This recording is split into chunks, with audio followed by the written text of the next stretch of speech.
এখনো যারা পাইনি দাওয়া কোরআনের এই মিছিলে, এখনো যারা পাইনি দাওয়া কোরআনের এই মিছিলে,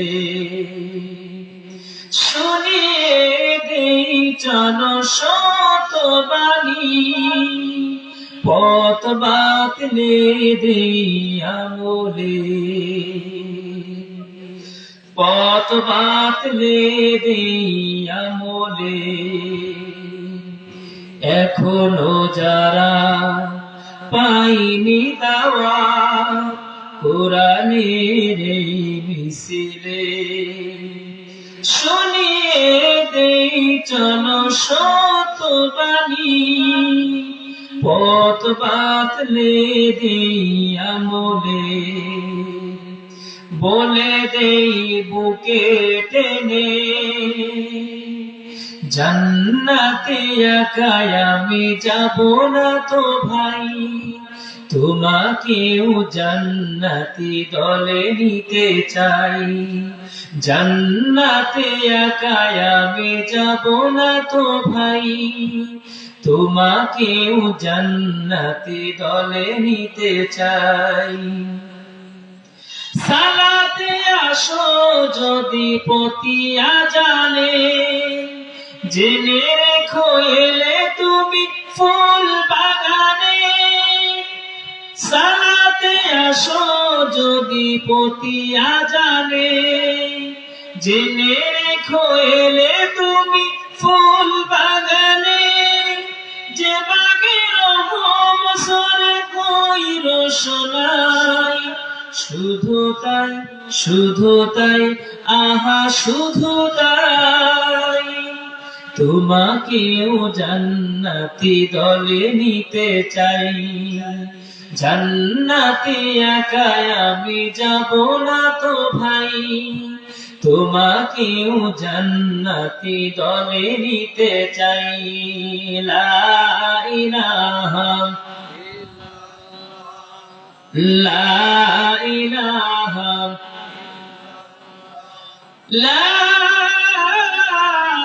ইলাহা ইল্লাল্লাহু মুহাম্মাদুর রাসূলুল্লাহ। আল-ফাতিহা। আল্লাহুম্মা আমিন। রব্বানা যালামনা আনফুসানা ওয়া ইল্লাম তাগফির লানা ওয়া তারহামনা লানাকুনান্না মিনাল খাসিরিন। রব্বুল আলামিন সাতক্ষীরা প্রাণ কেন্দ্র ভোমরা স্থল বন্দরে আল্লাহ পাক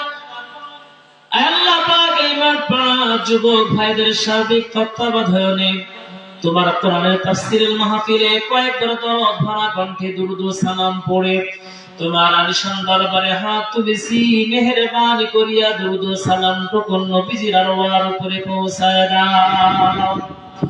তামাম পৃথিবীর বুক ছেড়ে যত মুমিন মুমিনাত বিদায় নিয়ে গহীন অন্ধকার কবরে চলে গেছে আল্লাহ, সকলেরই আরওয়ার উপরে সওয়াবটুকু আল্লাহ পৌঁছায় দাও। এই মাহফিলের আয়োজন যারা করেছেন, শোনার জন্য দূর দূরান্ত থেকে যারা এসেছেন বা আসছেন, কিয়ামতের কঠিন মরু ময়দান যেদিন কায়েম হয়ে যাবে, এই মাহফিল সকলের জন্য নাজাতের ওসিলা বানাইও। রব্বুল আলামিন হাত তুলে মনে পড়ে গেল আমরা যারা এসেছি, অনেকে মা বোনের এসেছেন আমাদের মধ্য থেকে, অনেকের জনম দুঃখ নিয়ে আব্বা আম্মা চিরতরে বিদায় নিয়ে গহীন অন্ধকার কবরে চলে গেছে। আল্লাহ জানি না কঠিন গহীন অন্ধকার কবরে কে কি অবস্থায় রয়েছে। আল্লাহ আমাদের আব্বা মা যাদের বিদায় নিল, আজকে এই দোয়ার মাহফিলে রব্বুল আলামিন এই দোয়ার অনুষ্ঠানে রব্বুল আলামিন প্রাণ খুলে দোয়া করি, আল্লাহ তাদেরকে তুমি জান্নাতুল ফিরদাউসের মেহমান বানিয়ে দাও। ইয়া রাব কারণ তো আদর করে ओ बादे जबा को जो दिल फर असर करे तकब्बल मिन्ना इन्नका अंतस समीउल अलीम व तुब अलैना इन्नका अंतात तव्वाबुर रहीम बिहक़्क़ि ला इलाहा इल्लल्लाहु मुहम्मदुर রাসূলুল্লাহ। সকলে বলি সাল্লাল্লাহু আলাইহি ওয়াসাল্লাম। মুআজ্জাজ মুহতারাম, ঐতিহ্যবাহী সাতক্ষীরার প্রাণকেন্দ্র মাঠপাড়া যুব কমিটি ভোমরা মাঠপাড়া যুব কমিটি কর্তৃক আয়োজিত আজকে তাফসীরুল কোরআন মাহফিল 2025। এই মাহফিলের সম্মানিত সুযোগ্য সভাপতি জনাব মোহাম্মদ মাহবুবুর রহমান, ইমাম ও খতিব, চৌবাড়িয়া পুরাতন জামে মসজিদ। আজকে মাহফিলের প্রধান আকর্ষণ, প্রধান আলোচক, বিশিষ্ট আয়োজিন, আন্তর্জাতিক খ্যাতি সম্পন্ন মুফাসসির কোরআন, আমাদেরই দক্ষিণবঙ্গের কৃতি সন্তান, যার আলোচনায় মুগ্ধ হয়ে অসংখ্য মানুষ দিনের সঠিক দীক্ষা পেয়ে থাকে। বিশেষ করে আলেমে দ্বীন, বিশেষ আয়োজিন, আমাদের অত্যন্ত প্রিয় ভাজন ব্যক্তিত্ব হাফেজ হযরত মাওলানা আসাদুজ্জামান আসাদ, কয়রা, খুলনা। আল্লাহ পাক তার হায়াত দারাজ করুন, আমরা সকলে বলছি আল্লাহুম্মা আমিন। আজকে মাহফিলের অন্যান্য অতিথিবৃন্দ, স্টেজে বসা আমাদের অনেক শ্রদ্ধার মুরব্বীগণ, এলাকার অনেক মসজিদের সুযোগ্য ইমামগণ, বিশেষ করে আজকে মাহফিল পরিচালনা হাফেজ মোহাম্মদ বাকি বিল্লাহ সহ স্টেজে যারা বসে আছেন, সামনে যারা বসে আছেন, আমার অনেক শ্রদ্ধার মুরব্বী, সমবয়স্ক যুবক ভাইরা, কচিকাঁচা মাসুম বাচ্চারা, পর্দার আড়ালে আমার সম্মানিত মা এবং বোনেরা, বিশেষ করে এই ভোমরায় অধিকাংশ মাহফিলে আমাদের প্রিয় ভাই আব্দুল আওয়াল ভাইয়ের মাধ্যমে আল্লাহ পাক আমাদেরকে আসার সুযোগ করে দিয়ে থাকেন। আমাদের প্রিয় ভাই আব্দুল আওয়াল ভাই সহ আমার সামনে বসা পর্দার আড়ালে আমার সম্মানিত মা এবং বোনেরা, সকলকে আন্তরিক সালাম এবং শুভেচ্ছা। আসসালামু আলাইকুম ওয়া রাহমাতুল্লাহি ওয়া বারাকাতুহু। সালামের উত্তর খুব জোরে সরে হলো না। আসসালামু আলাইকুম ওয়া রাহমাতুল্লাহি ওয়া বারাকাতুহু। প্রিয় ভাইরা, যারা আসছেন সামনে সামনে বসার চেষ্টা করবেন, মাঝখানে ফাঁকা দিয়ে পিছনে বসলে এটা বেমানান দেখা যায়। আমরা যারা আসছি সব কাছাকাছি বসার চেষ্টা করব ইনশাআল্লাহ। প্রিয় ভাইরা আমার, শুকরিয়া সে আল্লাহ সুবহানাহু ওয়া তাআলার দরবারে, যে মহান মালিক আমাদেরকে 5ই আগস্টের পরে খোলা ময়দানে, খোলা পরিবেশে আল্লাহ রাব্বুল আলামিনের কালামুল্লাহ শরীফের ব্যাখ্যা, বিশ্লেষণ, সুন্দর করে কথা বলার সুযোগ এবং তৌফিক যে মহান মালিক আমাদেরকে দান করেছেন, সেই মহান মালিকের দরবারে শুকর গুজার হচ্ছি। যেই সময় এই মাহফিল করছি, এরকম গত বছর মাহফিল করতে গেলে হাজারো ব্যক্তির কাছে অনুমোদন নেওয়ার প্রয়োজন হতো কি হতো না? আর বিনা দরখাস্তে আল্লাহ পাক আমাদেরকে সুন্দর করে কোরআন হাদিস থেকে আলোচনা, সুন্দর পরিবেশ আল্লাহ পাক তৈরি করে দিয়েছেন। এজন্য সেই মহান মালিকের দরবারে শুকর গুজার হচ্ছি, প্রাণ করে বলছি আলহামদুলিল্লাহ। আর একটু জোরে আলহামদুলিল্লাহ। দরদ ভরা কণ্ঠে দুরূদ ও সালাম বিশ্ব মানবতার মুক্তির একমাত্র দিশারি, যার সিল মোহর ছাড়া কোন মানুষের পক্ষে জান্নাতে যাওয়ার সুযোগ নাই, সেই প্রিয় নবীর সামনে আমরা সকলেই বলি সাল্লাল্লাহু আলাইহি ওয়াসাল্লাম। মাগফিরাত কামনা করি ওই সমস্ত মধ্যে মুজাহিদের জন্য যাদের তাজা রক্তের বিনিময়ে সারা বিশ্বের বুকে কোরআনের কথা চলছে। আল্লাহ রাব্বুল আলামিন সকলকে জান্নাত নসিব করুন, আমরা সবাই বলছি আল্লাহুম্মা আমিন। প্রিয় উপস্থিতি, আমি আপনাদের খেদমতে কালামুল্লাহ শরীফ থেকে 19 নম্বর পারা সূরা আল ফুরকান, সূরা আল ফুরকানের 27 এবং 28 দুইটা আয়াত আমি তেলাওয়াত করেছি। নবী করিম সাল্লাল্লাহু আলাইহি ওয়াসাল্লামের মুখ নিঃসৃত অসংখ্য হাদিস থেকে ছোট্ট একটি হাদিস আমি তেলাওয়াত করেছি। এই দুইয়ের সমন্বয়ে কিছু কথা রেখে আমরা ইতি করতে চাই। ওমা তাওফীকি ইল্লা বিল্লাহ। আলাইহি তাওয়াক্কালতু ওয়া ইলাইহি উনীব। প্রিয় ভাইরা আমার, এই কালামুল্লাহ শরীফ এমন একটা কিতাব, এমন একটা বিধান, যে কিতাবের ভিতরে মানুষের যা কিছু প্রয়োজন তা এই কোরআনের মধ্যে দিয়েছেন। কথাটা ঠিক কিনা? সেই কোরআন থেকে আলোচনা হবে, সেই কোরআন থেকে কথা হবে, সরাসরি কোরআন থেকে। এই কোরআন থেকে আলোচনা হলে যে যেমন ব্যক্তি তার তেমন লাগবে। কথা বলেন ঠিক কিনা? আপনার যদি চুলকানি থাকে, বেগুন খাইলে আপনার চুলকাবে, চিংড়ি মাছ খাইলে চুলকাবে। কিন্তু যদি আপনার চুলকানি না থাকে, বেগুনের গোদামের মধ্যে যদি আপনার রাখা হয়, আপনার গায়ে কি ফুসকুড়ি উঠবে? কথা বলেন, ফুসকুড়ি উঠতে পারে না, ফুসকুড়ি আপনার লাগতে পারে না। আমরা দুধকে ডাক্তারি ভাষায় আদর্শ খাদ্য হিসাবে জানি। দুধ খেলে পরে মানুষের দেহের পুষ্টি যোগায়, দুধ খেলে পরে মানুষের সুন্দর চেহারা আনায়ন হয়। কিন্তু আমাশা আক্রান্ত ব্যক্তি দুধ কি খাইলে তার কি সহ্য হয়? কথা বলে সহ্য হয়? ঠিক তেমনি আমাশা আক্রান্ত ব্যক্তি যেমন দুধের ভিটামিন সহ্য করতে পারে না, ঠিক তেমনি আল্লাহদ্রোহী যারা, কোরআনদ্রোহী যারা, তারা আল্লাহর কোরআনকে সহ্য করতে পারে না, পারে না, পারে না। সরাসরি কোরআন থেকেই কথা হবে। কোরআনের সেটা যদি গায়ে লাগে এবং যদি উঠে যায়, বুঝতে হবে তার মধ্যেই ঝামেলা, তার মধ্যে ঝামেলা আছে। আজকে কোরআনের আলোচনা করা হলে কোরআনের পাশেই বসে, আলোচনার পাশে বসে কাউন্টার দেওয়া হয়। কথা বলেন, কাউন্টার দেওয়া হয়, বাধা বিপত্তি করা হয়। ও ভাইরা আমার, যাদের দেহের মধ্যে আবু জেহেল উতবা সাইবার রক্ত প্রবাহিত, তারাই কেবল কোরআনে বাধা দেয়। যাদের দেহের মধ্যে ইসলামী আবু বকরের মতো রক্ত আছে, এই সমস্ত ব্যক্তিরা কোরআনে বাধা দিতে পারে না, পারে না, পারে না। বন্ধুরা আমার, একজন ব্যক্তি রক্তের প্রয়োজন, ও নেগেটিভ রক্ত খুঁজে পাওয়া যাচ্ছে না। অনেক খোঁজখবর নিয়ে দেখা গেল একজনের গায়ের সাথে মিলে যায়, রক্তের সাথে। কিন্তু বিচারার সমস্যা হলো উনি বড় কৃপণ, উনি রক্ত দিতে মোটে চান না। কিন্তু অনেক বলার পরে, রক্তের প্রয়োজন বলার পরে উনি বলেন রক্ত দিতে পারি, কিন্তু আমাকে বেশি টাকা দেওয়া লাগবে। ধনী ব্যক্তি বলেন ভাই 2 ভাগ রক্ত দেন, তা টাকা দেওয়া লাগে, আমি আছি। 2 ভাগ রক্ত দিলেন, 2 ভাগের পরিবর্তে 2 লক্ষ টাকা দিলেন। কয় লক্ষ?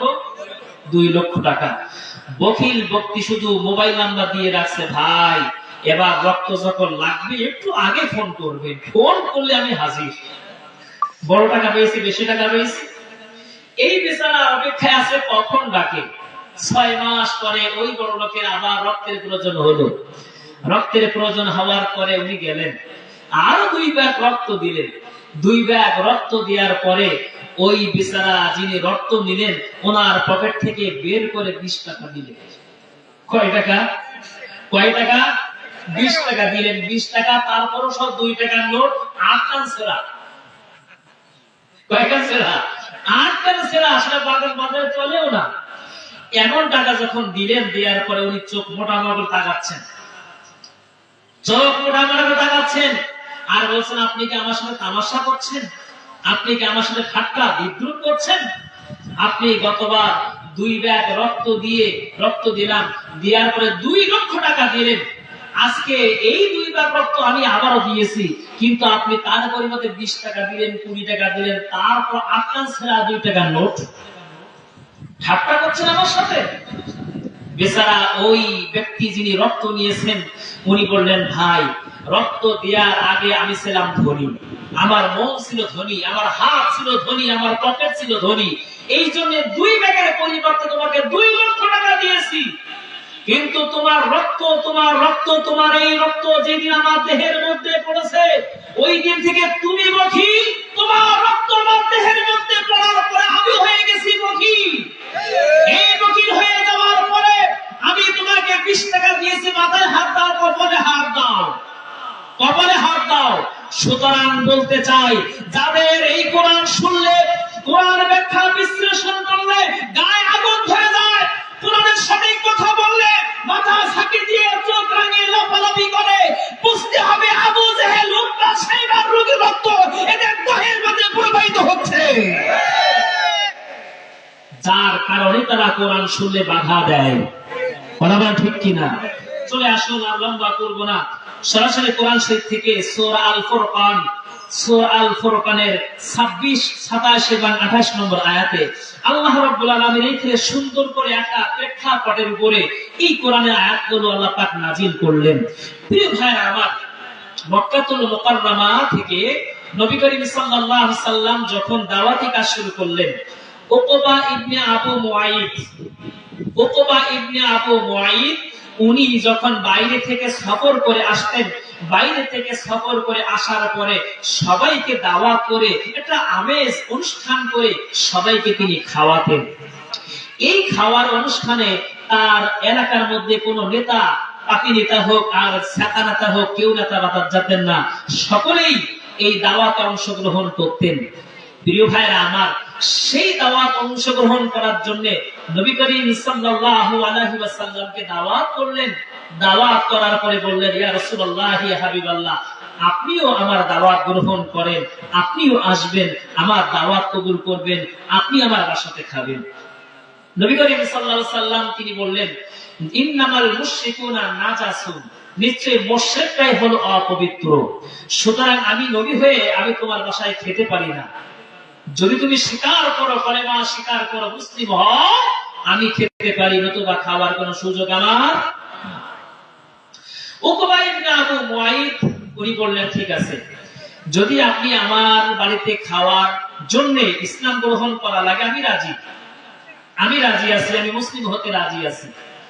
উকবা ইবনে আবু মুআইদ দাওয়াত গ্রহণ করলেন, দাওয়াত দিলেন, নবীজি দাওয়াত গ্রহণ করলেন, নবীজি গেলেন। নবীজি যাওয়ার পরে উকবা ইবনে আবু মুআইদ হাত বাড়িয়ে দিয়েছেন, বাড়িয়ে দিয়ে বলছে, ইয়া রাসূলুল্লাহ, ইয়া হাবিবাল্লাহ, আপনি আমাকে মুসলিম করে নেন, কলেমা পড়াই দেন, আমি মুসলমান হয়ে ইসলামের সুশীতল ছায়াতলে আশ্রয় গ্রহণ করে আমিও আপনার সাথে সঙ্গী হতে চাই। জোরে বলেন সুবহানাল্লাহ। নবী করিম সাল্লাল্লাহু আলাইহি ওয়াসাল্লাম তিনি মুসলিম করালেন, কলেমা পড়াই দিলেন। কলেমা পড়াই দেওয়ার পরে নবীজি তাকে আগে খাওয়ার ব্যবস্থা করলেন, নবীজিকে আগে খাওয়ানোর ব্যবস্থা করলেন। প্রিয় ভাইরা আমার, আমরা অনেক মানুষকে দাওয়াত দিয়ে থাকি, কিন্তু যদি আত্মীয় স্বজন একটু ভালো স্ট্যান্ডার্ড হয়, যদি আত্মীয় স্বজন হাই ফাই লেভেলের হয়, তখন চিন্তা করি ওনাকে আগে ম্যানেজ করে সুন্দর করে খাওয়াই দেই, তারপরে বাড়ির লোককে, অন্যান্য লোকদেরকে পরে খাওয়ানো যাবে। কথা কান ঠিক কিনা? আমরা এমন আছি না? কি এমন আছি না? বাইরে মেহমান যদি হাই ফাই মেহমান হয়, তাহলে কি আমরা তাদেরকে সুন্দর করে আলাদা করে প্যান্ডেল করে খাওয়াই, এবং এলাকার যারা আছে তাদেরকে পরে খাওয়াই। প্রিয় ভাই মা আমার, উকবা ইবনে আবু মুআইদ সেই সিস্টেম করলেন, মুহাম্মদ সাল্লাল্লাহু আলাইহি সাল্লামকে আগে ভাগে খাওয়াই দিয়ে বিদায় দেওয়ার চেষ্টা করলেন। নবী করিম সাল্লাল্লাহু আলাইহি সাল্লাম তিনি খাইলেন, খাওয়ার পরে বিদায় নিয়ে চলে গেলেন। উবাই ইবনে খালদ, উকবা ইবনে আবু মুআইদের বন্ধু উবাই ইবনে খালদ তার কিছুক্ষণ পরে চলে আসলো। আসার পরে উনি বললেন যে, হে আমার বন্ধু, আমি তোমার বাড়িতে আসলাম, কিন্তু আসার পরে আমি একটা জিনিস লক্ষ্য করলাম, সেটা হলো এই, তোমার ঘরটা, তোমার বাড়িটা যেন সুগন্ধে সুগন্ধিত হয়ে গেছে। কারণটা কি? তুমি কি কোনো সুগন্ধ জিনিস কিনে এনে তোমার বাড়িতে তুমি কি লাগাইছো? তুমি কোন সুগন্ধ জিনিস কি তোমার ঘরের মধ্যে নিয়ে আসছো? উকবা ইবনে আবু মুআইদ উবাই ইবনে খালদের মুখের দিকে তাকিয়ে শুধু হা করে আছে। কই, আমি তো টাকা দিয়ে, পয়সা দিয়ে মক্কার কোন অলিগলি থেকে, কোন দোকান থেকে, স্বনামধন্য কোন দোকান থেকে কোন আতর, কোন তসবিহ, কোন সুগন্ধি আমি তো কিনে নিয়ে আসিনি। কারণটা কি? তার নাকে কেন এমন সুগন্ধ লাগে? তার নাকে কেন এমন সুগন্ধ সে স্পর্শ করে? কারণটা কি? উকবা ইবনে আবু মুআইদ তখন বললেন, ও বন্ধু, আমি আমার বাড়িতে টাকা দিয়ে, পয়সা দিয়ে কোন সুগন্ধি আমি কিনে আনি নাই, কিন্তু মুহাম্মদ সাল্লাল্লাহু আলাইহি ওয়াসাল্লাম, আল্লাহর নবী মুহাম্মদ সাল্লাল্লাহু আলাইহি ওয়াসাল্লাম তিনি আমার বাড়িতে তাশরীফ এনেছিলেন। তাশরিফ আনার পরে আমার এই টেবিলে বসে তিনি খানা বিনা করেছেন। আমার মনে হয় আল্লাহর নবী যেই পথ দিয়ে যায় সেই পথটা সুগন্ধে সুগন্ধিত হয়ে যায়। সুতরাং আল্লাহর নবী মুহাম্মদুর রাসূলুল্লাহ সাল্লাল্লাহু আলাইহি ওয়াসাল্লাম আমার বাড়িতে আসার কারণে সুগন্ধ বাড়িটাই যেন মোহিত হয়ে গেছে। আল্লাহর নবী তার কথা, তার চলা এবং তার হাত, তার চলাফেরা এবং তার গায়ের ঘাম পর্যন্ত আপনার সাহাবীরা আতর বানাই তারা ব্যবহার করতেন। জোরে বলেন সুবহানাল্লাহ। বন্ধুরা আমার, উবাই ইবনে খালিদ বললেন, ও বন্ধু, বুঝতে পেরেছি মুহাম্মাদের হাতে হাত দিয়ে তুমি করে না স্বীকার করেছো, মুহাম্মাদের হাতে হাত দিয়ে মুসলিম হয়ে গেছো। কিন্তু আমি তোমাকে একটা কথা বলি, তুমি শুনে নিয়ে নাও। এই মুহূর্তে মুহাম্মাদের পথ, মুহাম্মাদের দল যদি তুমি না ছাড়তে পারো, আমি তোমার বন্ধু হয়ে বলি তোমার বাড়িতে খানা পিনা করবো না, আমি উঠে গেলাম। এই মুহূর্তে মুহাম্মাদের পথ, মুহাম্মাদের দল তোমাকে ছাড়তেই হবে। যদি না ছাড়ো আমার সাথে বন্ধুত্ব তোমার থাকবে। এই জন্য বন্ধু কেমন বন্ধু করার দরকার। বন্ধুরা আমার, এই কথা যখন বললেন উকবা ইবনে আবু মুআইদ, তিনি বন্ধুর কথা না ফেলতে পেরে তিনি বললেন, বন্ধুরে, তোমার কথা ঠিক করতে পারি না, আর তুমি যদি আমার বাড়ি থেকে না খেয়ে চলে যাও আমার মনটা খারাপ লাগবে, আমাকে খুব কষ্টতি লাগবে, আমার খুবই খারাপ লাগবে।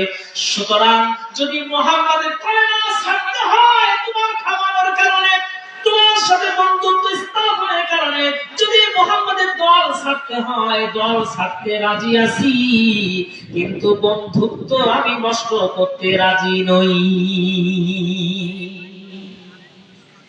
যখন এই কথা বললেন, বলার পরে বললেন, এখনই প্রমাণ করে দেখাতে হবে সত্যিকার অর্থে যদি তুমি মুহাম্মাদের কলেমা ছাড়ো, এই মুহূর্তে মুহাম্মদ যেইখানে আছে সেইখানে চলে যাও, সেইখানে চলে যে মুহাম্মদ সাল্লাল্লাহু আলাইহি ওয়াসাল্লামের গায়ের মধ্যে থুথু নিক্ষেপ করে আসো।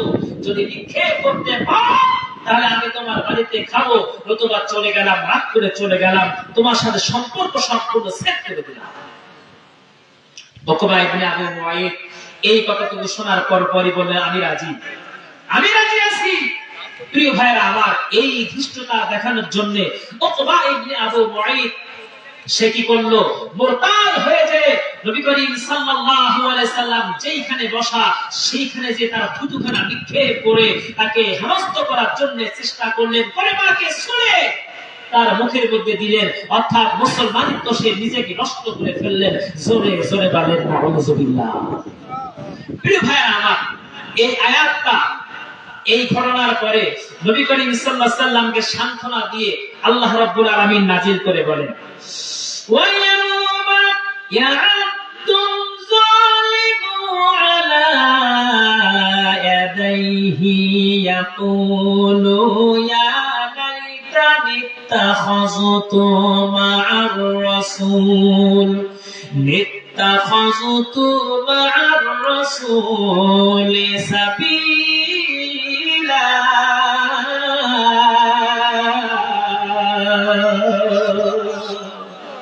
কিয়ামতের কঠিন মরু ময়দান যেই দিন কায়েম হয়ে যাবে, ওই দিন ওয়ায়াউমা ইয়া'আদুজ যালিমু, এই পৃথিবীতে যারা নিজেরা জুলুম করেছে, ইয়া'আদুজ যালিমু, এই সমস্ত জালেমরা কিয়ামতের দিন এবার কি করবে, তার নিজ হাতগুলো, ইয়াদাইহি, তার দুই হাত কামড়ে দাঁত দিয়ে ছিঁড়ে ছিঁড়ে মাংসগুলো ছিঁড়ে ছিঁড়ে ফেলবে আর বলবে, হায় রে আফসোস, ইয়া বাইলাতা লাইতানি, হায় রে আফসোস, হায় রে আফসোস, কি করলাম, ইয়া লাইতানি ইত্তাখাযতু মা'আর রাসূলি সাবিলা, খুজ মানে ধরা, ইত্তাখাযতু মা'আর রাসূলি সাবিলা।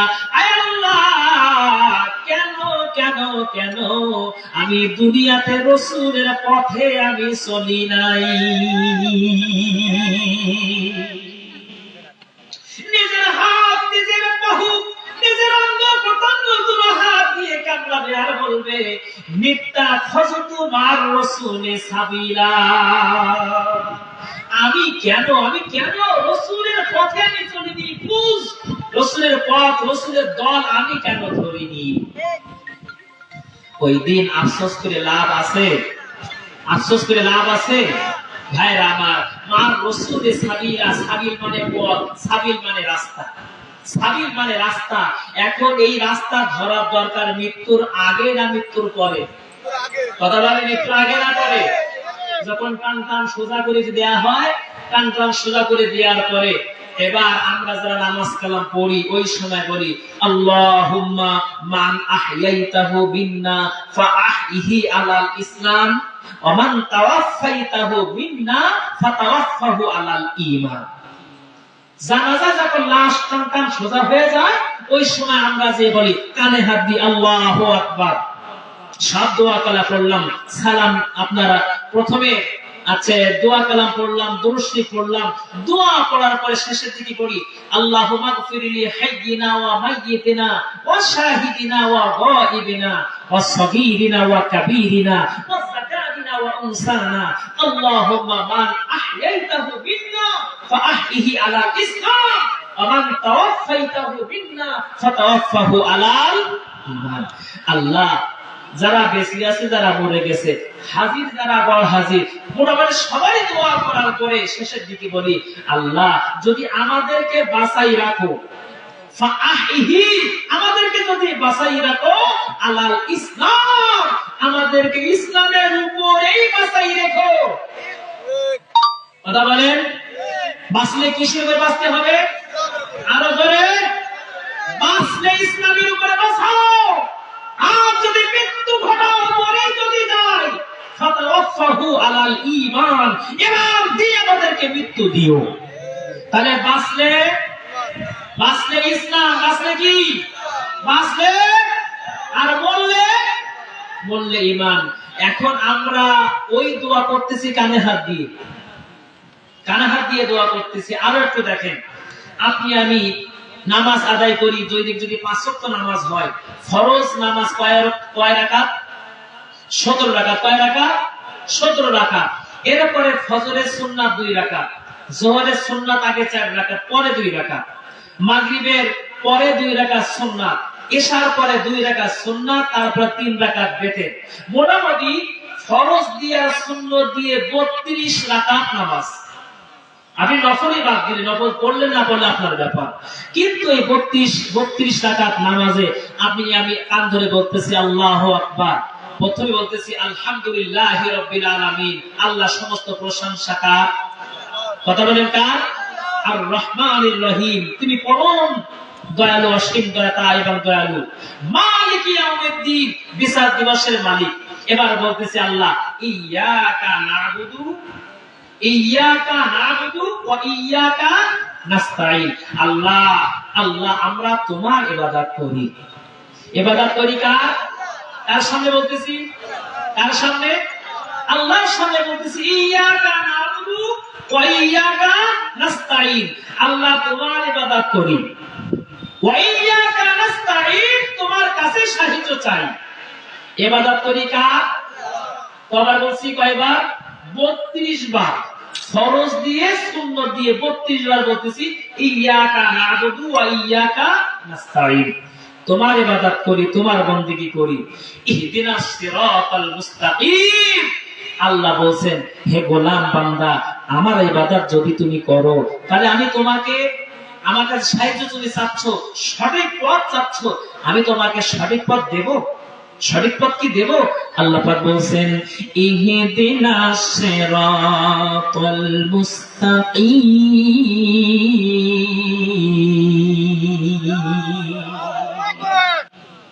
আমি তোমাকে সঠিক পথ দিলাম। ইহদিনাস সিরাতাল মুস্তাকিম, সরল সঠিক পথ হলো সিরাতে মুস্তাকিম, সরল সঠিক পথ। এপটে বক্রতা নেই, কোনো বাধা নেই, সোজাসুজি চলে যাবে জান্নাতে। জোরে বলেন সুবহানাল্লাহ। এটা বললাম কিসে? আরবিতে না বাংলায়? কথা বলে, আরবিতে বললাম। এখন মানুষ কেন বিরোধিতা করে জানেন? কেন মানুষ বিরোধিতা করে জানেন? বিরোধিতা করে এই জন্য ওর অর্থ জানে না। না জানার কারণে মানুষ বেশি বিরোধিতা করে, না বুঝার কারণে। কুলিয়া বাজারে গেছেন, আমার প্রিয় ভাইকে বললেন যে ভাই কুলিয়া বাজারে যান। উনি কুলিয়া বাজারে গেছেন, যাওয়ার পরে 1 কেজি গরুর গোশত কিনলেন। 1 কেজি গরুর গোশত কেনার পরে যখন আসতেছে, চিন্তা করলো আমার 1 কেজি গরুর গোশে দাম এমন ঝুল দিয়া দিয়েছে, মনে হয় 1 কেজি 150, 1 কেজি 150 মনে হলো খুব বেশি আমাকে দিয়েছে। এখন নেওয়ার পরে যখন আসতেছে, আসার পরে চিন্তা করলো সত্যি আমার কাছে গোশত কি বেশি দিল না কম দিল, একটু ভেবে দেখি। এখন চৌগড়িয়া বাজারের ওই কর্নারে এক বন্ধু আছে, বন্ধুর কাছে যে বলছে বন্ধু দাড়ি পাল্টা একটু বের করো তো, বেটার দাড়ি পাল্টা ওজন দিয়ে দেখে গোশ হয়েছে 850। কতটা? 850। আপনাকে দিয়েছে 1 কেজি 150, এখন মাপ দিয়েছেন, দেওয়ার পরে হয়েছে 850, কম কতটা? এদিকে 150, ওদিকে টান দিয়ে 150, অর্থাৎ 300 কম। এখন বেচারা কিছু বললো না, হুজুর মানুষ তো। বাড়িতে চলে আসলেন, বাড়িতে আসার পরে রান্না বান্না করে শ্বশুরকে খাওয়ালেন, শাশুড়িকে খাওয়ালেন। খাওয়ার পরে তারপরের দিনকে আবার হাজির। যিনি গোশত কাটতেছেন সকালবেলা, উনি সুন্দর করে মাথায় টুপি দিয়ে জুব্বা পাঞ্জাবি পরে গায়ে একটু আতর তেল লাগাইয়ে উনি পাশে যেয়ে হাজির। পাশে যেয়ে সুন্দর করে এই গোশত যখন কাটতেছে, বিক্রি যখন করবে, উনি পড়তেছে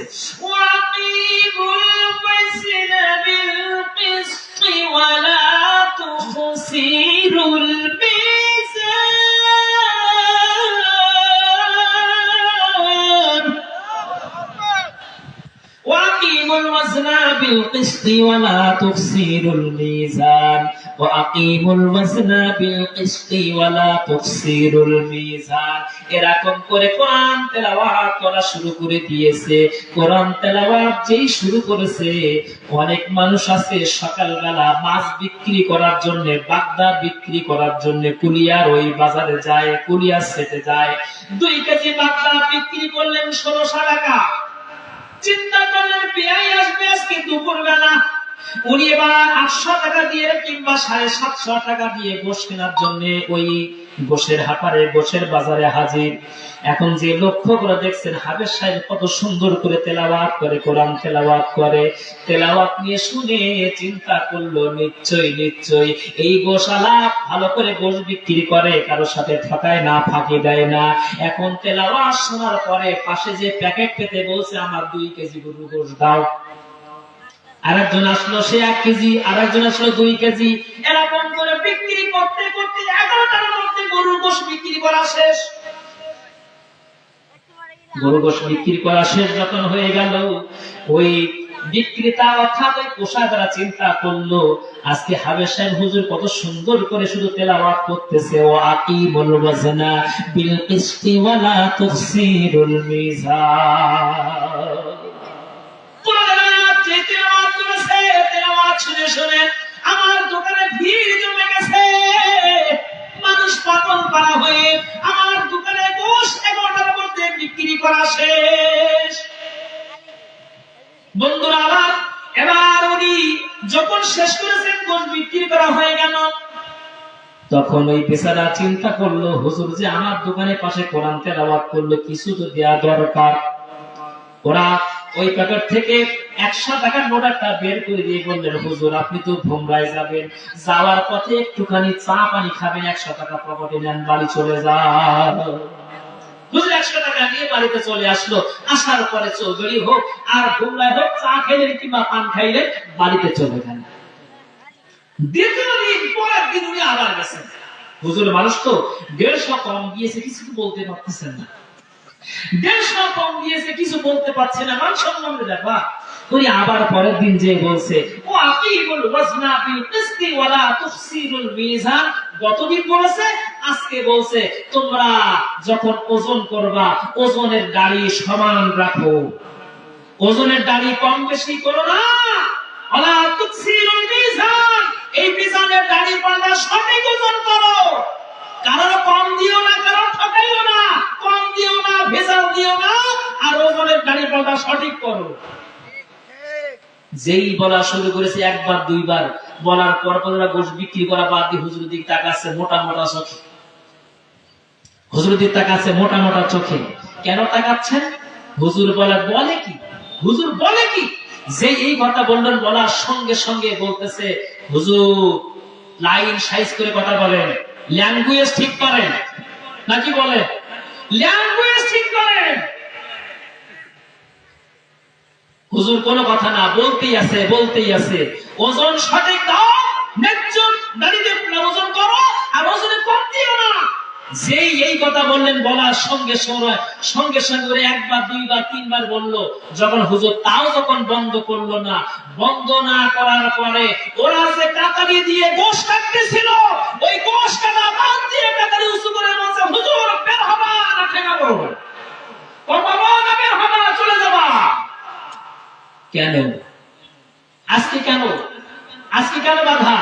বাধা দিচ্ছেন কেন? গত দিন তো একই কথা বলেছে। কিসে বলেছে? কথা বলে কিসে বলেছে? আরবিতে বলেছে। আজকে বলে কিসে বলে? আজকে বাংলায় বলে। এই বাংলায় বলার কারণে জায়গায় মতো ঠাল খেয়েছে। কথা কান ঠিক না। এই বাংলায় বলার কারণে তাকে মারার জন্য উদ্যত হলো, তাকে শেষ করার জন্য উদ্যত হলো, তাকে বের করার জন্য উদ্যত হলো, কাতারি দিয়ে তাড়িয়ে ভুমরা পর্যন্ত পৌঁছাই দিল। কথা কান ঠিক কিনা? আল্লাহ রাব্বুল আলামিন তাই বলছেন, ও দুনিয়ার মানুষ, বাধা কেন আসে একটুখানি খেয়াল করেন। আল্লাহ রাব্বুল আলামিন বলছেন 17 নম্বর পারা সূরা হজের 72 নম্বর আয়াতে আল্লাহ রাব্বুল আলামিন এবার বলছেন, শোনো। আল্লাহ রাব্বুল আলামিন বলেন, ওয়াইদা তুতলা আলাইহিম আয়াতুনা বাইয়িনাতিন তারিফু ফি উজুহিল লাযিনা কাফারুল মুনকার।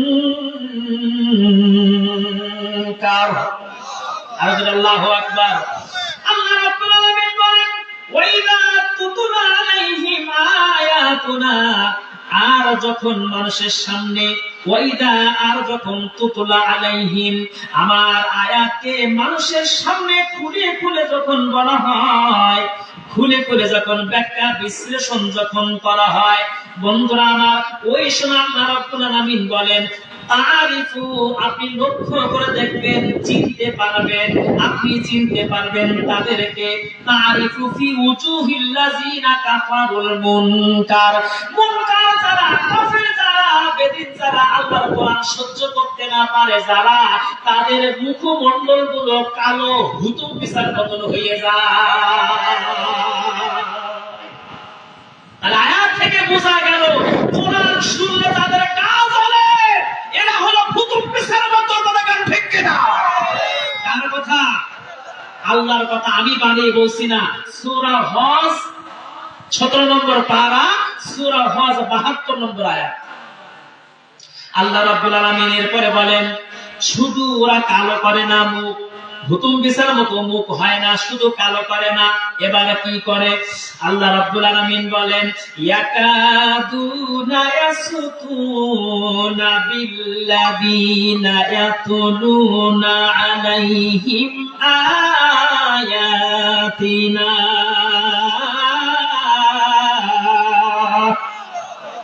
যখন মানুষের সামনে সঠিক আয়াতগুলো, কোরআনের ব্যাখ্যা বিশ্লেষণগুলো যখন মানুষের সামনে সুন্দর সুন্দর করে ব্যাখ্যাগুলো খুলে খুলে খুলে বুঝাই যখন বলে, এই সমস্ত ব্যক্তিরা যারা বলে, তাদেরকে মারার জন্য ওরা রেডি হয়ে যায়।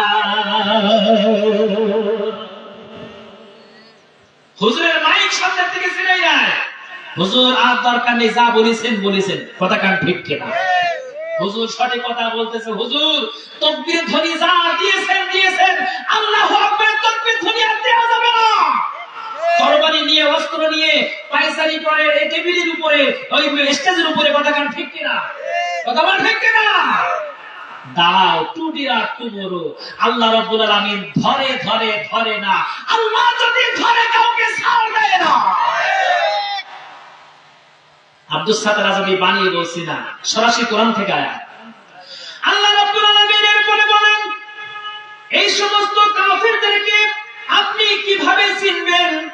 তাদের পরিচয় সম্পর্কে আল্লাহ রাব্বুল আলামিন আরো সুন্দর করে বলেন 3 নম্বর পারা। আল্লাহ রাব্বুল আলামিন 3 নম্বর পারার মধ্যে আপনার 11 নম্বর পৃষ্ঠার মধ্যে আল্লাহ রাব্বুল আলামিন বলেন এই সমস্ত ব্যক্তি যারা কাফের বেদিন যারা এদেরকে কিভাবে আপনি চিনবেন একটুখানি শুনে নিয়ে নেন। আল্লাহ রাব্বুল আলামিন বলেন তাদের পরিচয় সম্পর্কে আমি আপনাকে সুন্দর করে জানিয়ে দিচ্ছি। হাবিব আপনি একটুখানি শুনে নিয়ে নেন। যারা এরা সমস্ত কাফের, ইন্নাল্লাযীনা ইয়াতলুনা আলাইহিম আয়াতিনা, ইন্নাল্লাযীনা নিশ্চয়ই যারা ইয়াতলুনা আলাইহিম আয়াতিনা তাদের সামনে যখন আয়াতগুলো তেলাওয়াত করা হয়, এই সমস্ত ব্যক্তিরা এই সমস্ত আলেম ওলামা সহ নয়, যারা তারা সঠিক কথাগুলো সামনে মানুষের সামনে বলেছে ওদেরকে মারার জন্য তারা চেষ্টা করে।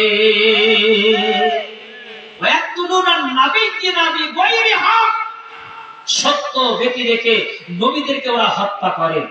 শুধু নবীদেরকে হত্যা করে না, আল্লাহ পাক বলেন এরপরে যারা ইয়ামুরুনা বিল কিসতি সরল সঠিক কথা যারা সমাজে বলে তাদেরকে ওরা হত্যা করে।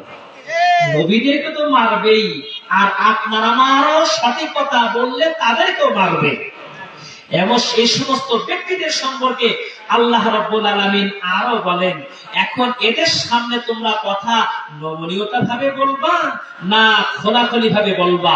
আল্লাহ পাক বলেন দুনিয়ায় যে পার্টি যে দল তুমি করো, তোমার দল তোমার পার্টি তোমাকে জান্নাতে নিয়ে যাবে না জাহান্নামে নিয়ে যাবে, সিদ্ধান্ত তোমার।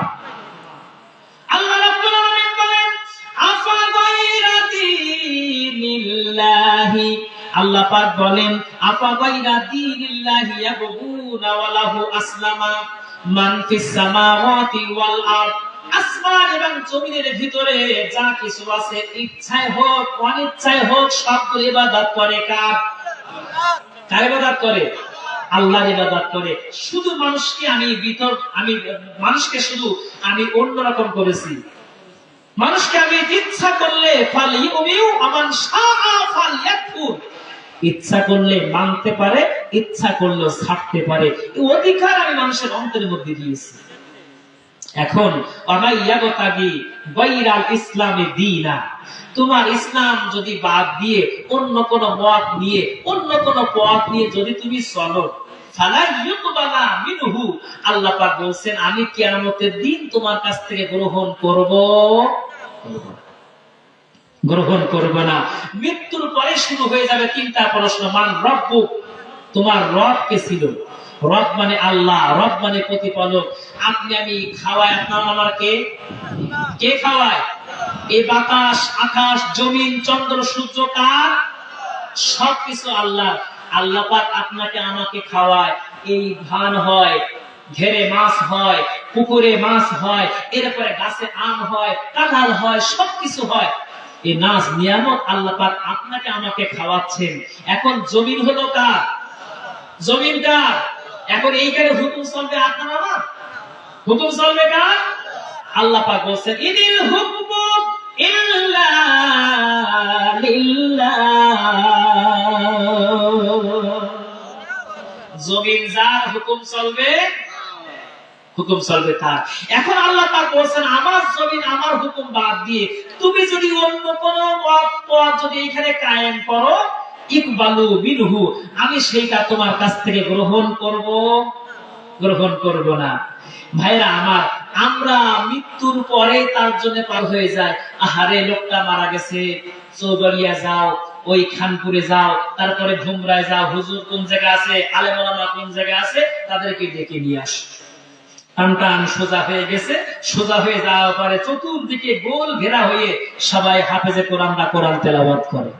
আর বাড়িওয়ালা মনে করে মৃত্যুর পরে 2 খতম কোরআন শরীফ শোনাইছে আমার বাবারে, জান্নাতে তো এমনি লাভ দিয়ে চলে যাবে। হাফেজে কোরআনটা বলছে ওয়াল্লাযী ইয়াহকুম বিমা আনজালাল্লাহু ফাউলাইকা হুমুল কাফিরুন।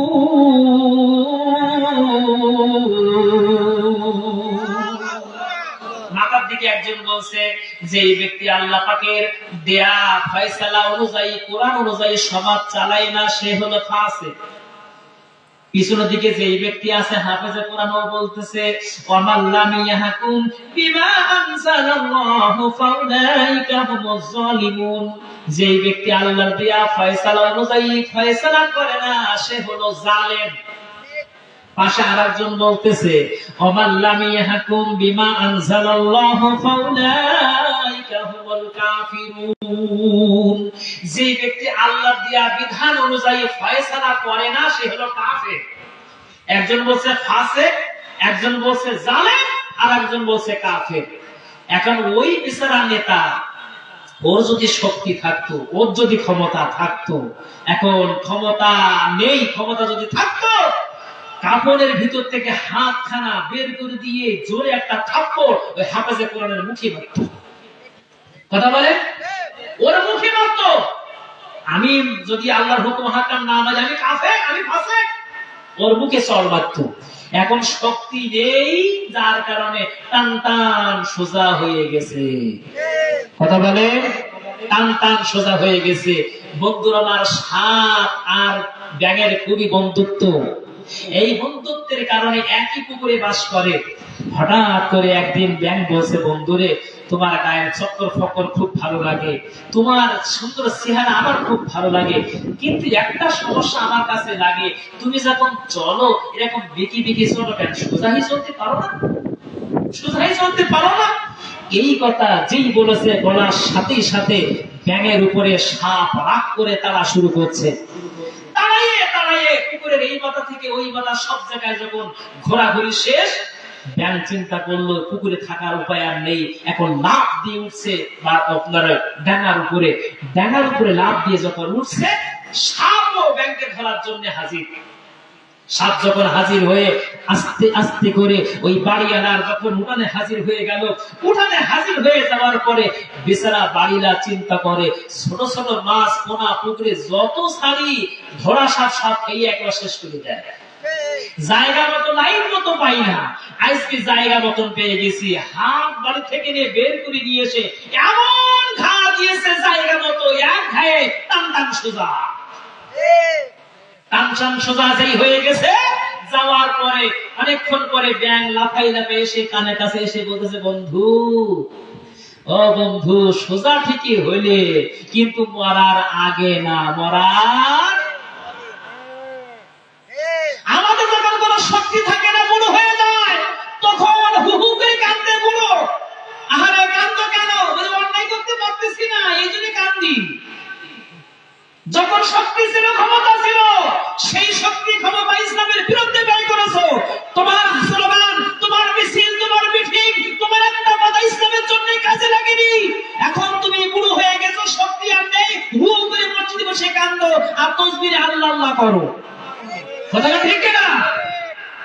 মসজিদের মধ্যে ঢুকে দেখে এক বুড়ো জুমার দিন সবার আগে হাজির হয়ে গেছে। এই বেচারা চিন্তা করলো, আমি কুরবানির উট কুরবানির সব আমি আগে নেব, যে এদিকে এক বুড়ো বসে বসে তাসবিহ পড়ে। চিন্তা করে এবছর শেষ করলাম, এই সপ্তাহে শেষ করে ফেললাম, আগামী সপ্তাহে মিস করবো না, সবার আগে এসে আমি উট কুরবানির সব আমি আগে নেব। এখন সে সপ্তাহে এসে হাজির, দেখে ওই বুড়ো আবার হাজির, ওই বুড়ো আগেই হাজির। চিন্তা করলে এবার এই সপ্তাহ শেষ, সামনে জুম্মার হবে না, দেরি হবে না। ওই দিন 10টায় গোসল করে মসজিদে হাজির, যে দেখে ও আল্লাহ, সেই বুড়ো আবার, সেই বুড়ো আবার। চিন্তা করলে এইগুলো তো মোটেই সরে না, আমার তো কুরবানি করার সওয়াব জুম্মার দিন তো নিতেই পারলাম না। আসে যে বলে, ও চাচা বাড়ি যাও না? বলে, বাবা যাবো কি করে, তোমার চাচির সাথে আমার গন্ডগোল, চাচির সাথে গন্ডগোল করে মসজিদ মোটেই ছাড়ে না। এখন বুড়ো হয়ে গেছে, সময় শক্তি আর নয়, এখন পর্যন্ত হু হু করে কাঁদে। যখন শক্তি ছিল, ক্ষমতা ছিল, ইসলামের জন্য একটা মিছিল, একটা মিটিং তোমার কাছে লাগেনি, একটা কথা তুমি স্লোগান দিতে পারোনি। বন্ধুরা আমার, এইরকম মাহফিলে আল্লাহু আকবার তাকবীর দিনে অনেক করে মনে করতো এ মনে হয় অমুক অমুক দলের স্লোগান। কথা বলেন ঠিক কিনা? কিন্তু আল্লাহু আকবার কি দলের স্লোগান? আল্লাহ পাক বলেন ওয়াসিয়াবাকা ফাতাহমির, এমন করে আল্লাহ পাক বলেন ওয়া রাব্বাকা ফাকাব্বির। আল্লাহ পাক 29 নম্বর পারার মধ্যে সূরার মধ্যে বলেন, তোমরা যখন তাকবীর দিবা, আল্লাহু আকবার তাকবীর দিবা, তাকবীর দেওয়ার সাথে সাথে জীবনের গুনাহ মাফ করে দেবেন কে? লিল্লাহি তাকবীর। আরো জোরে লিল্লাহি তাকবীর। আমরা ভারতকে জানাই দিতে চাই, এই পাশেই ভারত, আমাদের বাংলাদেশের অসংখ্য মুসলমান, একটু লক্ষ্য করে দেখো, বাংলাদেশের এই মুসলমান তোমাদের দিকে তাকিয়েছে। এই ভারতের মুসলমানদেরকে মসজিদ ভেঙে দিচ্ছ, মুসলমানদেরকে কচুকাটা করতেছ, মুসলমান কোনদিন বরদাস্ত করবে না, করবে না, করবে না, বলে ঠিক না? লিল্লাহি তাকবীর। আজকে ভারতে মুসলমান মানে আমরা দেশে মুসলমান, আমরা দেশে যারা হিন্দু যারা আছে, অন্য ধর্মের লোক যারা আছে, তাদেরকে জামাই আদর করে আমাদের বুকের মধ্যে রাখি। কথাটা ঠিক কিনা? এটা সম্প্রতির একটা দৃষ্টান্ত। একই জায়গায় মসজিদ, একই জায়গায় মন্দির, মন্দির আমরা ভাঙি না। আর এই ভারতের মুসলমানরা 200 বছর মুসলমানিত্ব করেছে, তারা রাষ্ট্র চালিয়েছে। ওই আগ্রা, তাজমহল আমাদের, কুতুব মিনার আমাদের, সবকিছু মুসলমানদের। সেই মুসলমানদের তৈরি করা জিনিসের উপরে ভালো তোমরা ফাসলামি করো, এটা মুসলমান কোনদিন মেনে নেবে না। মুসলমান পৃথিবীর এক হয়ে যাবে, গাজাওয়াহীন হবে। সেই মুসলমানিত্ব নিয়ে মানে তাজা রক্ত বিলিয়ে দিয়ে তাদেরকে নাস্তানাবুদ করে ছাড়বে, ছাড়বে, ছাড়বে। কথা ঠিক কিনা? আজকে আমরা কিছু বলি না, না বলার কারণে সাহসরা পেয়ে গেছে। কথা ঠিক কিনা? বাড়ির পাশে সবদা গাছে মোরগ ডাকি দিল, মোরগ ডাক দেওয়ার সঙ্গে সঙ্গে গ্রাম থেকে, বাগান থেকে শিয়াল চলে আসলো। শিয়াল চলে এসে দেখে মোরগ, নাদুস নুদুস করা মোরগ ওই গাছের উপরে চুপ করে বসা। বলছে, ও বন্ধু, নিচে নেমে আসো, ভাগনা নিচে নেমে আসো। এই বেচারা ডাক শুনে বুঝতে পেরেছে ও আমারে খাবে, আমারে শেষ করে ফেলবে। এখন বলছে, আমি নিচে আসবো কি আসবো না, আমি এখন আসবো কিসের জন্য, আমি আসবো কিসের জন্য? লিল্লাহি তাকবীর, লিল্লাহি তাকবীর। প্রধান বক্তার আগমন, প্রধান বক্তার আগমন, আসাদ ভাইয়ের আগমন। লিল্লাহি তাকবীর। আলহামদুলিল্লাহ, আমাদের প্রিয় ভাই, আমাদের দক্ষিণবঙ্গের কৃতি সন্তান, যার আলোচনা শুনে আমাদের হৃদয়টা আলগে যায়, হৃদয়টা। প্রিয় ভাই, আমি এই কথা বলে শেষ করি, সেটা হলো এই, এবার বলছে যে, ভাগনা তুমি কি নিচে নামবে না? তখন বলছে, কিসের জন্য নামবো? বলছে, তুমি যে সুন্দর করে আজান দিলে, তোমার আজান শুনে আমার হৃদয়টা বাক হয়ে গেছে, শোনা নিচে একটু নামাজখানা আদায় করে নেই। তখন মোরগ বলছে, ও মামা, তোমাকে বেচারা ভাগনা মোরগ বলছে, ও মামা যাও কোথায়, কোথায় চলে যাচ্ছ, নামাজ পড়বে না? তখন বেচারা ভাগনার কথা শুনে শিয়াল বেচারা মামা বলছে, ভাগনা নামাজ তো পড়বো ঠিকই, কিন্তু তোমার ইমামকে থেকে আমার উযু ছুটে গেছে, আমার উযু নাই। সুতরাং আজ মুসলমান যদি এক হই, এক প্ল্যাটফর্মে যদি আসি, আল্লাহর জমিনে আল্লাহ দ্বীন কায়েম করার জন্য এই কাফের যদি শরীক হয়, দুনিয়ার বড় কোন শক্তি আমাদেরকে বাধা দিতে পারবে না, পারবে না, পারবে না। আসসালামু আলাইকুম ওয়া রাহমাতুল্লাহি ওয়া বারাকাতুহু।